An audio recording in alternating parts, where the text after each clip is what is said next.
আসসালামু আলাইকুম নমস্কাৰ মই শাহিদ আৰু আপুনি চাইছে দা ইউনিক অসমীয়া আপোনালোকে যিসকলে গুৱাহাটী বিশ্ববিদ্যালয়ৰ পিজি এন্ট্ৰেন্স এক্সামৰ কাৰণে ফৰ্ম ফিল আপ কৰিছিল তেওঁলোকে হয়তো গম পাইছে যে 10 ছেপ্টেম্বৰৰ পৰা তেওঁলোকৰ পিজি এন্ট্ৰেন্স এক্সামৰ এডমিট কাৰ্ড দিব সো আজি ফাইনালি এডমিট কাৰ্ড আহি গৈছে মই আপোনালোকক দেখুৱাম যে আপোনালোকে এই পিজি এন্ট্ৰেন্স এক্সামৰ কাৰণে কেনেকৈ আপোনালোকৰ যি পিজি এন্ট্ৰেন্সৰ যি এডমিট কাৰ্ড হেয়া কেনেকৈ ডাউনলোড কৰিব আৰু সেই এডমিট কাৰ্ড ডাউনলোড কৰাৰ লগতে আপোনালোকে এন্ট্ৰেন্স দিয়াৰ সময়ত কি নীতি নিয়ম মানি চলিব সেই ইনষ্ট্ৰাকচন বিলাকৰ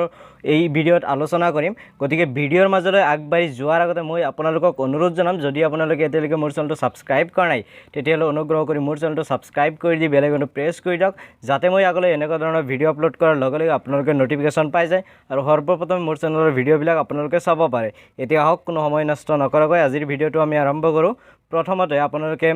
গুগল ক্ৰমত গৈ admissions.guportal.in এইখিনি লিখি সাৰ্চ কৰিব লাগিব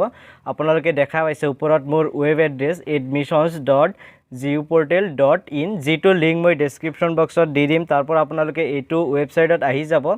ইয়াতে আহাৰ পিছত আপোনালোকে এইখিনি মানত পাব অনলাইন এডমিশন প্ৰসেস আৰু ইয়াতে দেখা পাইছে ডাউনলোড এডমিট কাৰ্ড ইয়াতে আপোনালোকে ক্লিক কৰিব আৰু ক্লিক কৰাৰ পিছত আপোনালোকে এইটো সাইডত দেখা পাব কি এডমিট আহিছে এমএসসি এমএ এইবিলাক কোৰ্সৰ ইয়াতে এডমিট কাৰ্ড আহি গৈছে সো এই গুটেইখিনি আপোনালোকে ইয়াতে দেখিব পাৰিছে লগতে এই সাইডত অলপ আপোনালোকে যদি দেখা পায় ইয়াতে এপ্লিকেশন নাম্বাৰ দিব দিছে আপোনালোকে পিজি এন্ট্ৰেন্সৰ কাৰণে যেটো এপ্লাই কৰিছিল তাৰে এটা এপ্লিকেশন নাম্বাৰ আছিল সেই এপ্লিকেশন নাম্বাৰটো ইয়াতে দিব লাগিব আৰু ইয়াতে দিয়াৰ পিছত আপোনালোকে ডাউনলোড এডমিট কাৰ্ডত ক্লিক কৰিব আৰু ডাউনলোড এডমিট কাৰ্ডত ক্লিক কৰাৰ পিছত আপোনালোকৰ সন্মুখত আপোনালোকৰ সেই এডমিট কাৰ্ডটো শো হ'ব আপোনালোকে দেখা পাইছে এইখনেই মই এডমিট কাৰ্ড ইতিমধ্যে ডাউনলোড কৰিলো ইয়াতে চাওক দিয়া আছে reporting time 1 hours before commencement of entrance test positively অৰ্থাৎ এন্ট্ৰেন্স এক্সাম আৰম্ভ হোৱাৰ 1 ঘণ্টা আগত গৈ তাতে ৰিপৰ্ট কৰিব লাগিব তাতে গৈ উপস্থিত হ'ব লাগিব ইয়াতে স্পষ্টকৈ কোৱা হৈছে আৰু ইয়াতে আপোনালোকে দেখা পাইছে কাৰ code exam roll number degree subject venue address exam date ইয়াতে চাওক এইটো এছামিজ সাবজেক্টৰ হয় এইটো এক্সাম ডেট হ'ল 16 ছেপ্টেম্বৰ আৰু এক্সামৰ টাইমটো হ'ল 9 AM to 11 AM অৰ্থাৎ 9 বজাত আৰম্ভ হ'ব আৰু 11 বজাত শেষ হ'ব তাৰ পিছত এপ্লিকেন্ট সিগনেচাৰ ইনভিজিলেটৰ সিগনেচাৰ এইবিলাক এক্সাম হলত গৈ কৰিব লাগিব ইয়াৰ পিছত ইয়াতে আৰু এটা দিছে applicants are inform to use particular roll numbers against particular subject only in the examination hall অৰ্থাৎ আপোনাৰ যেটো সাবজেক্টৰ কাৰণে যেটো ৰোল নাম্বাৰ দিছে হেতু ৰোল নাম্বাৰে ইউজ কৰিব লাগিব কেতিয়াবা কোনো ছাত্ৰে ডাবল সাবজেক্টত এপ্লাই কৰে বেলেগ সাবজেক্টত তো বেলেগ সাবজেক্টৰ কাৰণে ৰোল নাম্বাৰো বেলেগ হয় সো সেই হিচাপে ইউজ কৰিব দিছে তাৰ পিছত ইয়াতে কিছু ইম্পৰ্টেন্ট ইনষ্ট্ৰাকচন দিছে যিসকলে এই এন্ট্ৰেন্স এক্সাম দিব আৰু নাম্বাৰত 1ত কোৱা হৈছে যে আপোনালোকৰ যেটো এই ৰিপৰ্টিং টাইম দিছে সেই ৰিপৰ্টিং টাইম মতে উপস্থিত হ'ব লাগিব আৰু এক্সাম শেষ হোৱাৰ পিছতহে আপুনি এক্সাম সেন্টাৰৰ পৰা ওলাই আহিব পাৰিব অৰ্থাৎ 11 বজালৈকে এক্সাম আছে যদি আপুনি কয় যে 10:30 ত আপুনি ওলাই আহিব বিচাৰে তেতিয়াহ'লে 10:30 ত ওলাই আহিব নোৱাৰিব আপুনি একবাৰ 11 বজাৰ পিছতে ওলাব লাগিব অৰ্থাৎ এক্সাম আৰম্ভ হোৱাৰ পিছত যদি আপোনাৰ এক্সাম শেষ হৈ যায় 11টা বজালৈকে আপুনি বহি থাকিব লাগিব তাৰ পিছতহে ওলাই আহিব পাৰিব 2 নম্বৰত কোৱা হৈছে যে এই এডমিট কাৰ্ডখন আপুনি এক্সামৰ দিনা লৈ যাব লাগিব এটো সকলোৱে গম পায় 3 নম্বৰত কোৱা হৈছে যে এক্সাম সেন্টাৰৰ ভিতৰত মোবাইল ফোন বা আদাৰ ইলেক্ট্ৰনিক গেজেট যেনেকৈ ক্যালকুলেটৰ ঘড়ী এইবিলাক তাৰ ভিতৰত লৈ যাব নোৱাৰিব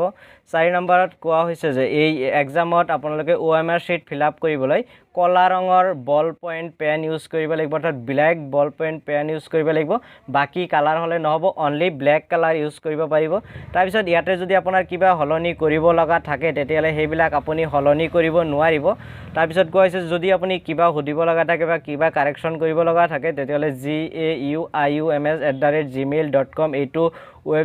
এইটো ইমেইলত আপোনালোকে মেইল কৰিব পাৰে তাৰ পিছত কোৱা হৈছে যে আপোনালোকে যেটো এক্সামৰ দিনা টেষ্ট বুকলেট দিব কোৱেশ্চন পেপাৰ যিখন দিব তাৰে ওপৰত কিছু ইনষ্ট্ৰাকচন দিয়া আছে সেই ইনষ্ট্ৰাকচন বা গাইডলাইনছ বিলাক আপুনি ফলো কৰিব লাগিব লগতে আপুনি এক্সামৰ দিনা এখন আইডি প্ৰুফ লৈ যাব দিছে যেনেকৈ PAN card driving licence voter ID card বা আধাৰ কাৰ্ড তাৰ পিছত স্কুলৰ আইডি কাৰ্ড বা কলেজ আইডি কাৰ্ড এইবিলাক যিকোনো এটা আইডেন্টিটি প্ৰুফ আপুনি লৈ যাব লাগিব তাৰ পিছত 9 নম্বৰত কৈছে যে এই এক্সামত আপুনি এটা ভাল মাৰ্কস পাইছে মানে যে আপুনি এডমিশন পাব হেয়া নহয় এডমিশনটো টোটালি আপোনাৰ সিট এভেইলেবিলিটিৰ ওপৰত দিয়ে যে